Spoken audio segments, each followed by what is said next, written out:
já começou.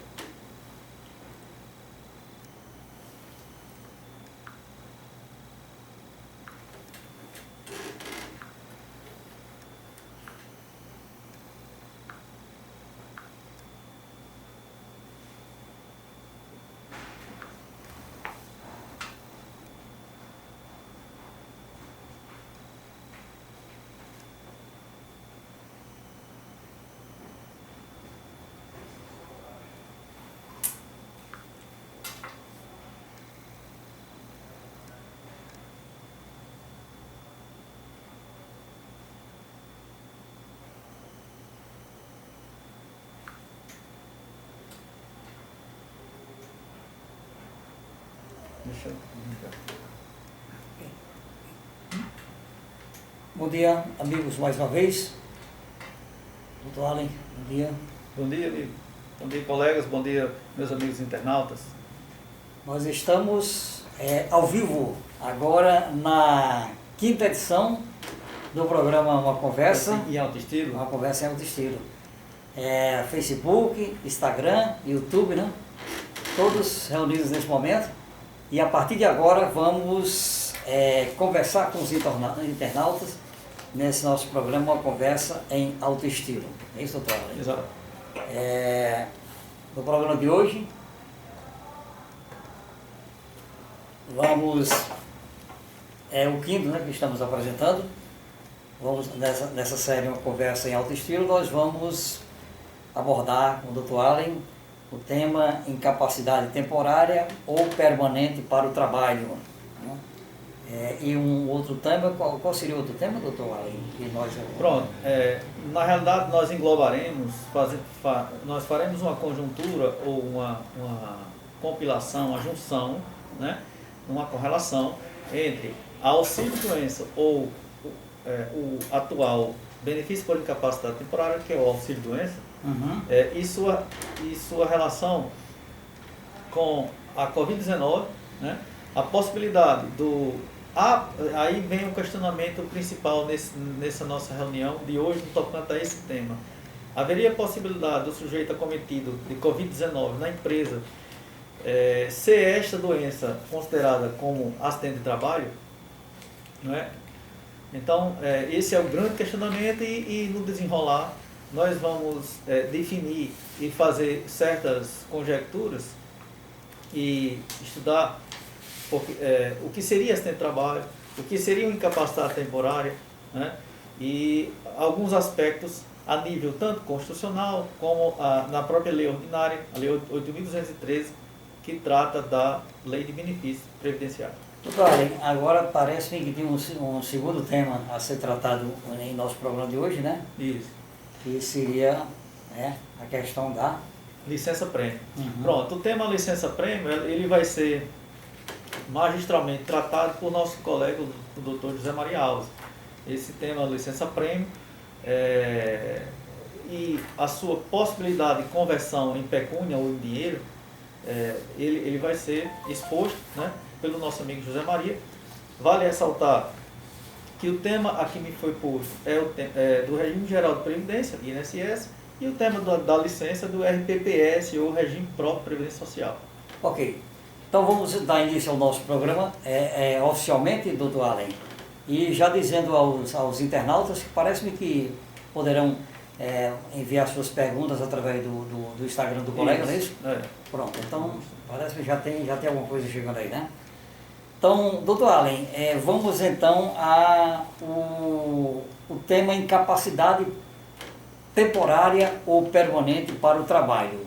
E um detalhe é que nesse tema nós vamos nos deter em relação à questão da Previdência Social, mais especificamente o artigo 201 da Constituição Federal de 1988. A Previdência Social, no artigo 201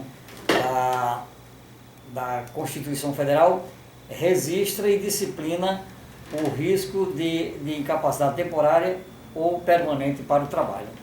De que é que se trata esse risco, doutor? Quais são as influências no tocante ao prejuízo causado e a sua influência quanto à própria Seguridade Social? O que é que o senhor nos diz a respeito? Pois não. Primeiramente, vale repetir que o nosso tema, nós estamos tratando, né, para aqueles que chegaram agora, seria o quê? O enquadramento da Covid como caracterizador do benefício por incapacidade temporária. Um tema bastante, né, recente, né? Como Exato, é um tema atual, né, que nós, infelizmente, nós passamos por essa situação. Uhum. E o grande questionamento é que se seria possível o enquadramento do auxílio doença por incapacidade temporária por acidente de trabalho em caso de Covid-19. Então, para começar, nós vamos registrar falar um pouco no introito sobre a própria Covid, né? Sim. Que a Covid, o coronavírus, ela teve sua deflagração, né, dia 11 de março de 2020, do ano passado. Foi deflagrada a pandemia, né, pela Organização Mundial de Saúde. Né, decretada oficialmente. Decretada oficialmente. Pela Organização Mundial de Saúde. Então, e a referida notícia teve como avanço dos casos, fez com que os entes federativos, os entes federativos, município, estado, Distrito Federal e União, eles adotassem medidas urgentes, né, de isolamento social, com o objetivo de evitar a propagação do vírus. Né. Essas medidas sociais, doutor Allen, interrompendo um pouco o raciocínio do colega, também para enriquecer, essas medidas sociais foram colocadas em prática e toda a humanidade brasileira se conhece, né? Isso. Quais foram essas? Eu gostaria só de saudar o nosso amigo Rogério Belchior, que entrou agora. Né? Agora eu estou vendo e eu estou com acesso aqui à leitura dos comentários. Muito obrigado. E no início apenas as atividades de cunho essencial permaneceram abertas em todo o país. Para os amigos que entraram agora, nós estamos primeiramente dando enfoque na situação do coronavírus, né, do Covid, para poder entrar no tema e desenvolver de uma forma mais detalhada. Então, assim, criou-se duas problemáticas, que nós, obviamente, não vamos entrar no mérito político, partidário, aquela coisa toda, mas criou-se duas problemáticas, uma com relação à proteção à vida, à saúde, né, do cidadão que estava ali exposto, né, e outra com relação ao emprego, né, porque aquelas pessoas que poderiam trabalhar home office em casa, elas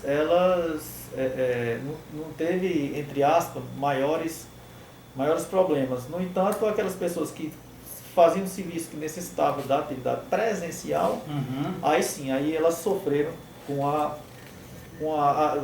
teve várias demissões então, em geral, o mercado do trabalho também foi fortemente afetado, né, com reflexo na área previdenciária.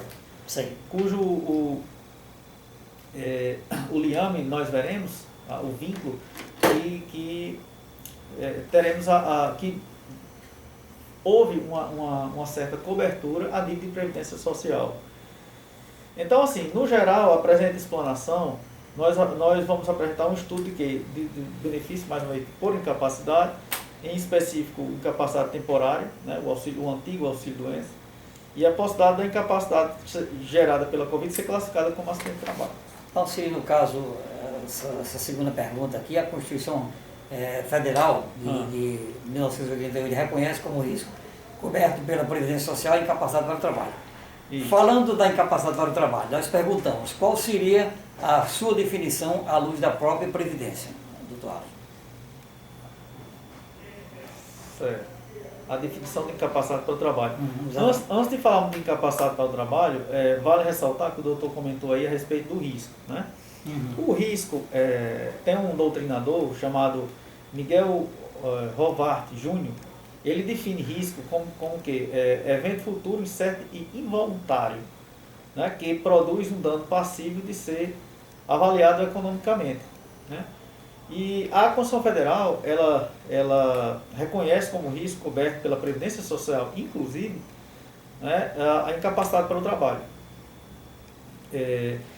Mais à frente, um fator que merece uma guisa, uma leitura, é o Manual Técnico de Perícia Médica Previdenciária, né, na sua resolução 637 de 2018, que define incapacidade laborativa como sendo a impossibilidade de desempenho das atividades específicas de uma atividade, função, ocupação habitualmente exercida. Então, até agora nós passamos pela definição de risco, de incapacidade, né?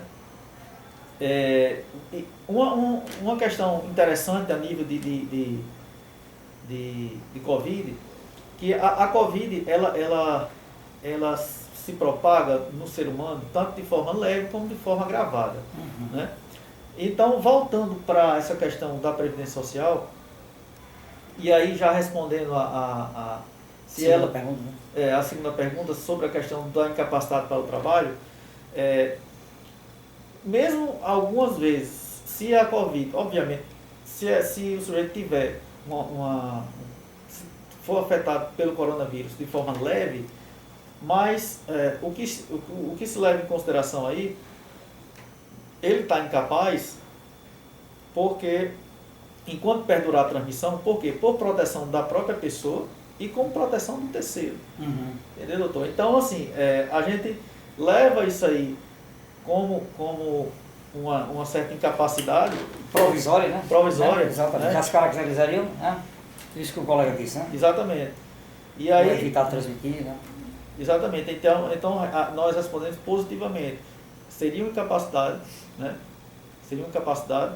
E aí a Previdência Social teria que albergar, ou seja, teria que recepcionar esse indivíduo incapacitado. Daí nós complementaríamos mais ainda um pouco, ou talvez enriquecendo mais a explanação do colega. A Covid manifestada de forma leve seria uma causa de incapacidade laborativa, e por quê? Pronto. Então, nós até agora... De forma leve, né? Porque os casos ela de forma leve, mandar um abraço aí para a doutora Fabiana Souza, minha contemporânea de especialização de Previdência. Bom, um abraço. Um abraço, meu colega. A Covid manifestada de forma leve, como nós ressaltamos agora, ela é causa de suspensão do trabalho e, obviamente, passado pela perícia, a perícia teria que avaliar essa situação, porque, por conta justamente da proteção do próprio indivíduo, assim como a proteção para os terceiros. Então, a forma de transmissibilidade, para mim, por vezes é leve, mas para um colega de trabalho, quando atingido ou acometido dessa enfermidade, ela pode se dar até com a morte. Né? Então, a Previdência, assim como a empresa que alberga o funcionário por aqueles 15 dias, e aí a partir do 16º dia, a Previdência que estaria, digamos assim, assumindo a responsabilidade.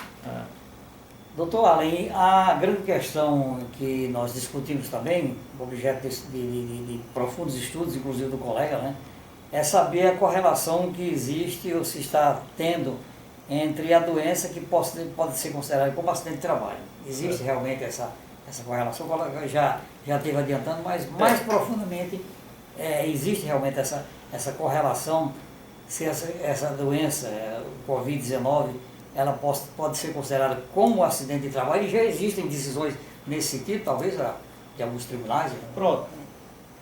O acidente de trabalho, ele traz algumas particularidades. Né? Então, para ser acidente de trabalho, é preciso que, digamos assim, tenha uma responsabilidade de um acidente de cunho profissional, né? Ou seja, advindo do próprio trabalho ou advindo do ambiente de trabalho. É exatamente isso que a gente já estava na próxima pergunta. Qual seria a exigência para ser considerado como acidente de trabalho? O que é que realmente caracteriza um acidente de trabalho? Né? Isso. Mas assim, a diferença, porque nós sabemos que tem auxílio-doença ou benefício por incapacidade temporária previdenciária e benefício por incapacidade temporária por acidente de trabalho. Só fazendo uma diferença rapidamente, para os colegas entenderem, o previdenciário, ele ressalta tem que ter uma carência ou contribuição mínima, quantidade de contribuição de 12 meses, e por acidente de trabalho ele não exige essa carência. Né? O próprio dispositivo do artigo 19 da Lei 8.213, ele fornece a definição, né, do acidente de trabalho. Então, o acidente de trabalho é o quê? É o que ocorre no exercício do trabalho, a serviço da empresa ou do empregador doméstico, né? Vale ressaltar que o empregador doméstico também tem essa particularidade, ou pelo exercício do trabalho dos segurados. Né? O artigo 20 daquela lei, 8.213, da né? 8.213, Famosa 8.213. ela, quando conceitua o acidente de trabalho, ela coloca em duas esferas, em dois alcances aí. Como eu falei anteriormente, pode ser uma doença profissional, como também pode ser uma doença do trabalho. Pronto, muito boa essa colocação do colega. Vamos fazer uma distinção agora, gente, o que é doença profissional e doença do trabalho. Pronto. A doença profissional é a moléstia decorrente de desenvolvimento de determinada atividade. Né? Você está ali naquela atividade, ele tem a doença em decorrência daquela atividade e o nexo causal, ou seja, a relação entre a atividade e a doença, ela é presumida. Né? E a doença do trabalho, ela é mais ligada à questão de condições especiais ambientais do próprio trabalho. Então, sai um pouco da questão, digamos, da atividade profissional e entra já no ambiente de trabalho. E aí, no ambiente de trabalho, há uma necessidade de uma comprovação, né, através de uma perícia técnica. Né? Essa é a diferença. Doutor Allen, um nosso abraço para a professora Vanusa Lins, nossa queridíssima Vanusa Lins, acompanhando nosso programa ao vivo nesse momento. Um abraço também para a sua queridíssima filha Vanessa Lins, gente do coração da gente. Rendemos nosso abraço também, doutor, para o meu irmão sanguíneo, o Alain Medeiros, que Alain lá em João Pessoa. Pois é, Grande abraço. não conheço pessoalmente, mas qualquer dia desse vou abraçar e conhecer. Um abraço também para a sua mamãe, né, e seu papai, né? Um abraço para meus pais.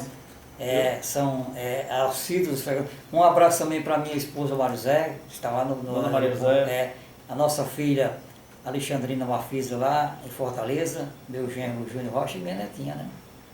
Bianquinha. Pois é. E aí, doutor, vale considerar o seguinte, nós falando de pandemia, muita gente, quando fala de pandemia, utiliza a palavra endemia. A endemia é diferente da pandemia, porque a endemia é a nível regional, né? Não se dá de uma forma, digamos assim, alastrada, e a pandemia não, a pandemia é mais a nível...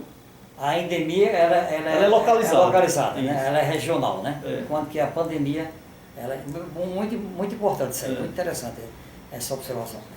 Doutor Allen, agora uma outra pergunta que a gente gostaria de fazer: quais as implicações ou diferenças existentes entre o benefício por incapacidade provindo de um acidente de trabalho e aqueles que não possuem essa relação?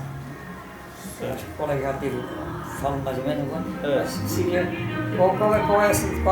quais são as implicações, as consequências e a diferença entre o benefício por incapacidade provindo de um acidente de trabalho, né? Certo. E aquele que não possui uma relação, essa relação. Então, assim, pelo acidente de trabalho, primeiramente temos a questão da carência, a carência que vale ressaltar que é a quantidade de meses de contribuição que o segurado da Previdência faz jus ao benefício. Né?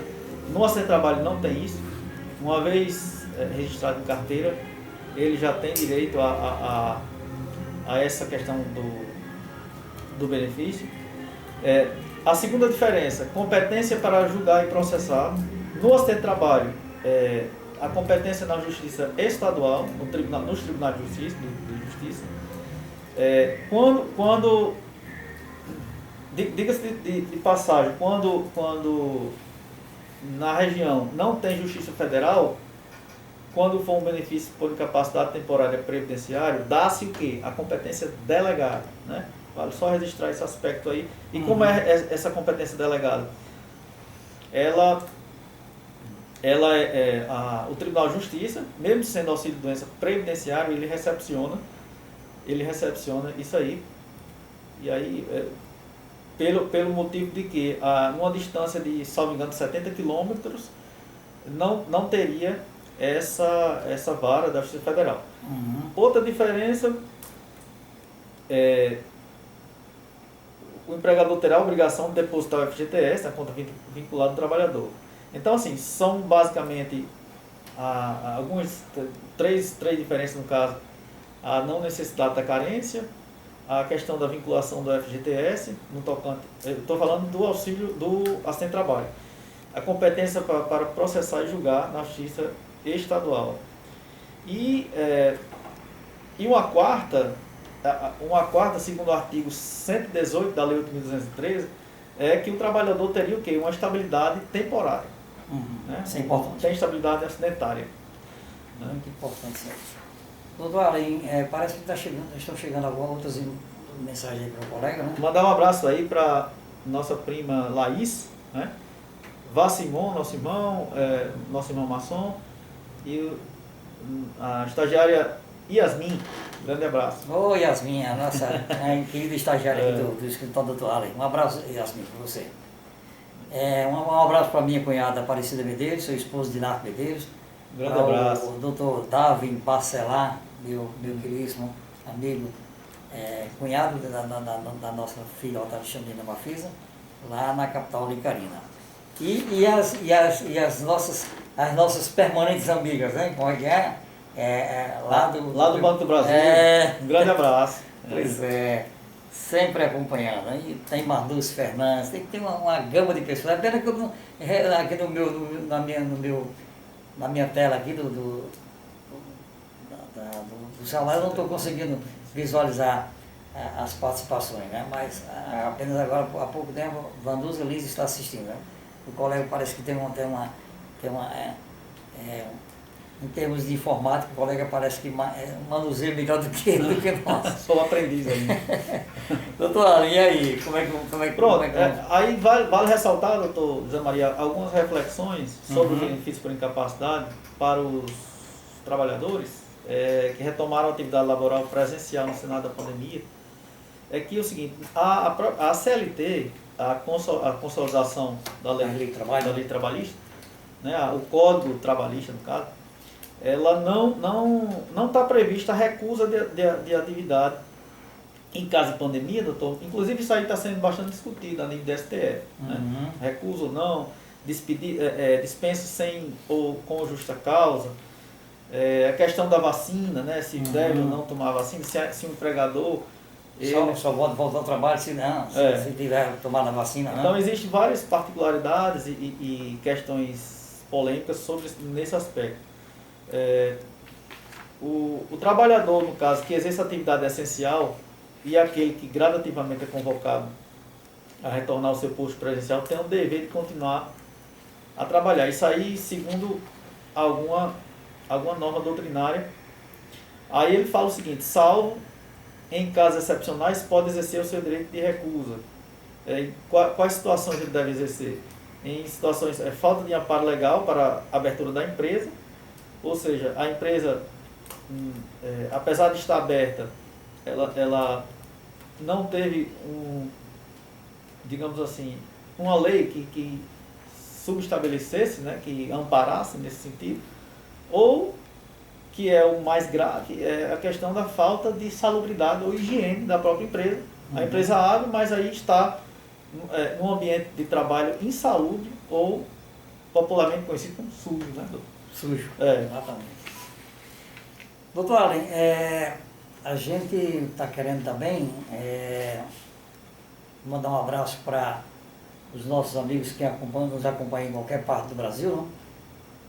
Dizendo que vamos prosseguir com esse programa, graças a Deus, né, dentro das nossas possibilidades, e dizer também que se você não conseguiu acompanhar esse programa na sua íntegra, você pode depois vê-lo pelo nosso canal no YouTube, né? Uma Conversa em Autoestima. Vai lá no youtube.com e digita lá, pesquisar Uma Conversa em Autoestima, e já tem o nosso canal lá no YouTube, não é isso?